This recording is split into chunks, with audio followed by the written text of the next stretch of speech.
Hello again. I thought I'd talk about some of the events that I'd help people train towards. One of those is the Transatlantic Way, which takes place in Ireland and takes about a week to complete. I coached several people to do the Transatlantic Way. In 2018, Karen Tosti finished first female by over a day, I think, and I also coached somebody else who was on the podium.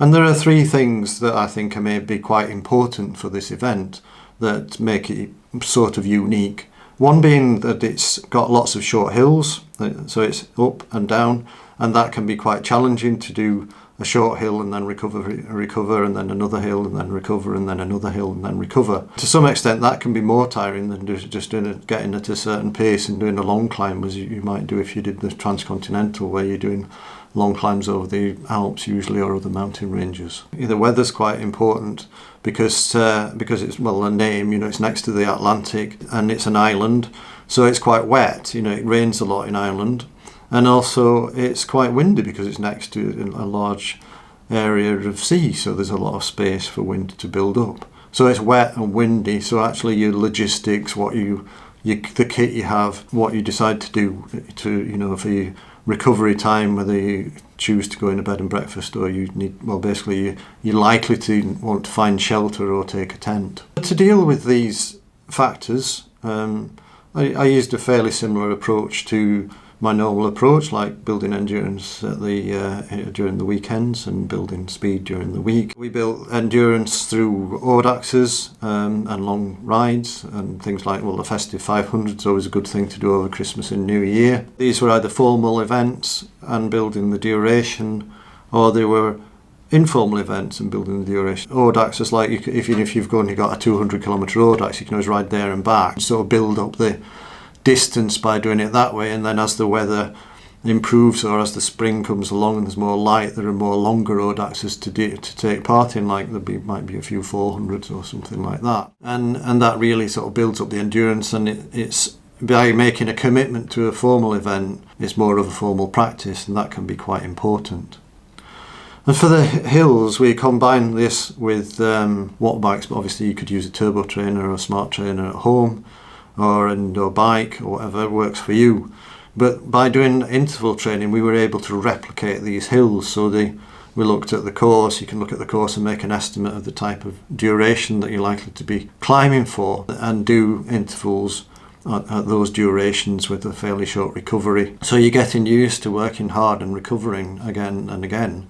And even though the intensity of the interval sessions is going to be much harder than you're going to do in an event, in a long event, you want to get the gears appropriate so that you can actually ride up these hills in your endurance training zone, or as close to below your aerobic threshold as you can do, because you don't want to be using valuable glycogen reserves if you can avoid it. And then of course the other thing is, because it's likely to be windy and you could be riding into the wind for a long time, is to do some fairly long tempo efforts where you're working at a pace that's slightly uncomfortable for you for a long period of time, and that gets you both mentally and physically prepared. And then combined with this physical preparation, we spoke roughly once a month, to discuss how the training is going, and then basically by speaking to somebody face to face, you can get a good feel for how they're feeling, and if you do that once a month, that's quite a good duration to get feedback. But also perhaps more valuable is talk about logistics and talk about plans for the event. What pace are you like to be able to ride at, what might go wrong, are you prepared for certain things, and having an objective person with some experience, which I've developed over the years, asking these sort of questions or discussing these things with you, it makes quite a big difference. And what I actually found is to some extent these meetings are probably as valuable as the training plan. The interaction is what you're really getting from a coach, interaction and objectivity. Perhaps as a little aside, is what we decided for that event is that petrol stations can be really useful, because petrol stations are often open later, they're open for longer hours, so for resupply they're a great thing. Also they're often sheltered, they've often got a roof somewhere where you can nestle in the corner. Obviously they're often light and people are potentially coming in and out and making a noise, but if they're closed for the night, then you can get a period of rest where it's probably fairly quiet and it's quite sheltered.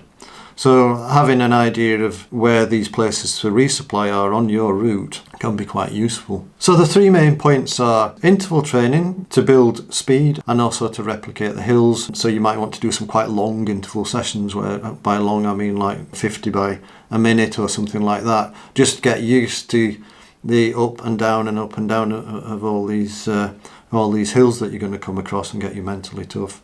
And include some tempo sessions so that you get practiced riding into the wind. Longer endurance events, as you get closer to the event, make these longer and make them more specific. So initially you just get out and ride for a long time. As you get closer to the event, pack your bike, ride on a packed bike, include some overnight stops. Practice looking for places that are good to recover and also good for resupply. Practice your resupply, work out your logistics, make sure you've got the right kit. You need to be able to keep yourself warm. I hope that helps. Let me know how you find it. Let me know if you've got some tips that I've missed. Let me know if you've got some experience of the event. If you add those to the comments, we can maybe have a discussion and some people could learn from it.